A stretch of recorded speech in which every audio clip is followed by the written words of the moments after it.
What's up guys, it's Blake with Y2K, and today we're going to talk about why supercars are going extinct. Now you might be saying, Blake, there are so many supercars out today, how can you say they're going extinct? Well, I'm going to tell you why. The reason why is because all these new supercars aren't really supercars anymore. In the 80s, 90s, 2000s, supercars, you had to drive them. They were manual transmission.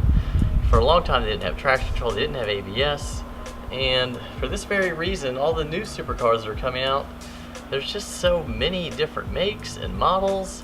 It's kind of hard to keep track of, every 911 they make right now.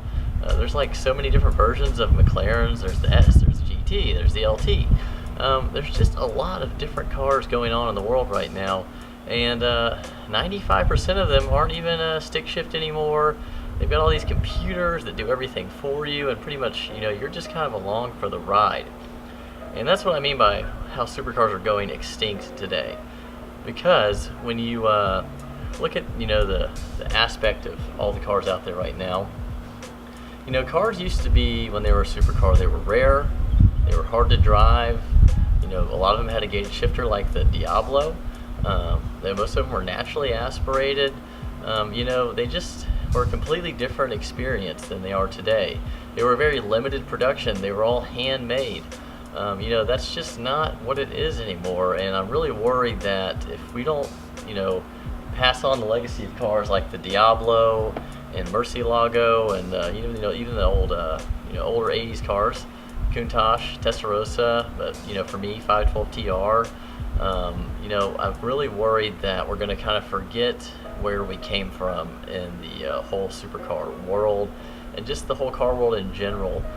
Things were so analog back then. You really had to know how to drive, and I think now what we're having is just a saturated market of exotic cars to where the word exotic is not even a word anymore. Now they have to call it a hypercar to make it more special than an exotic car, and there's so many different acronyms and stuff used to describe these cars.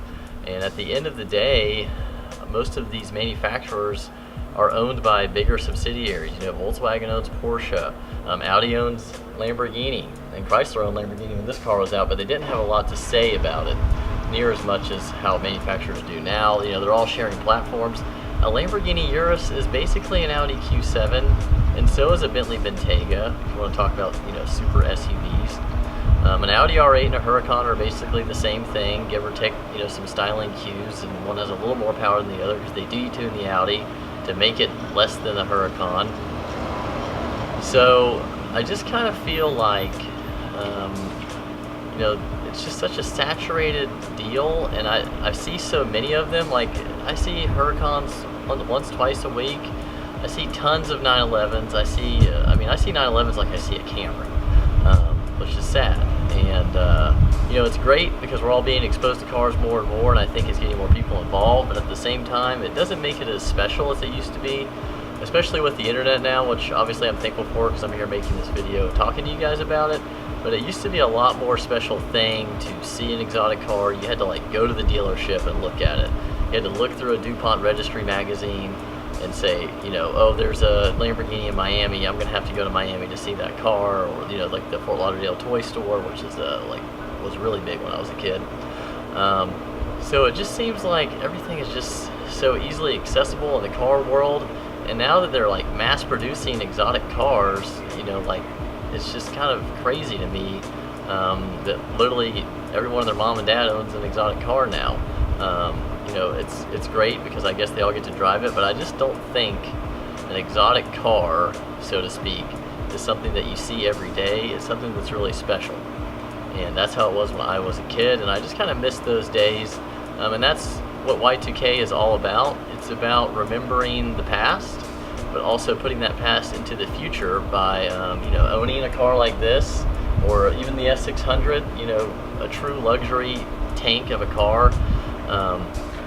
That's my whole deal with this channel, is for people to remember, what it was like to be a car enthusiast back then, and you can still do it today. These cars have a little more maintenance than is what required, but at the end of the day, you can still enjoy these cars in a modern era and really get a lot more out of them than you would in a modern day car. If I'm driving a Huracan, I might as well just be driving an Audi A4. At the end of the day, it's so easy to drive. There's nothing monumental about the experience. It has some backfires on the D-cell that are fake and stuff like that, but at the end of the day, it's just not a truly exotic driving experience in my opinion.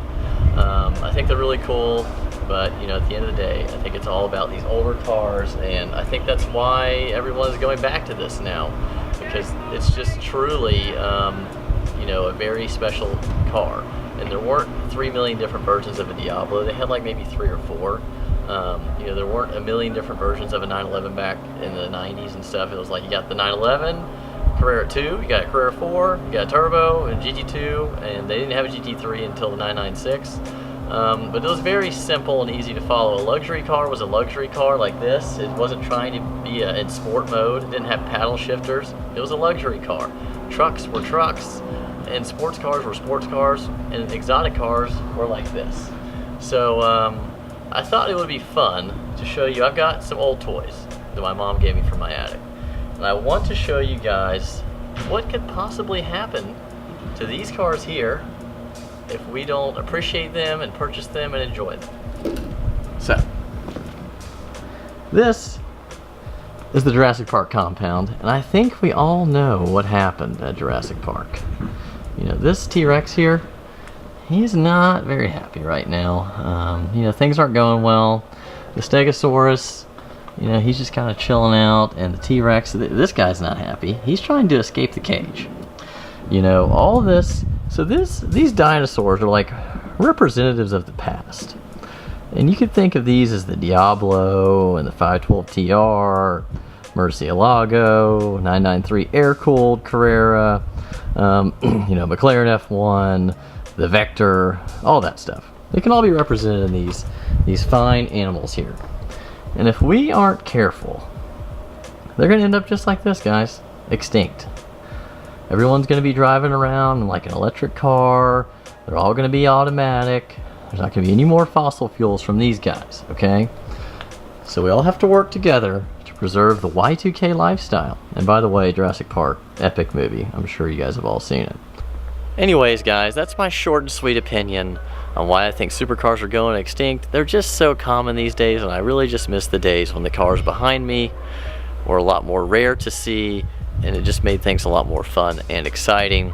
So I hope everyone out there is doing their part to keep the Y2K lifestyle alive. If you like what you saw here today on Y2K, be sure to hit that subscribe button, turn the notification bell on, and give us a thumbs up. Alright guys, we'll see y'all next video.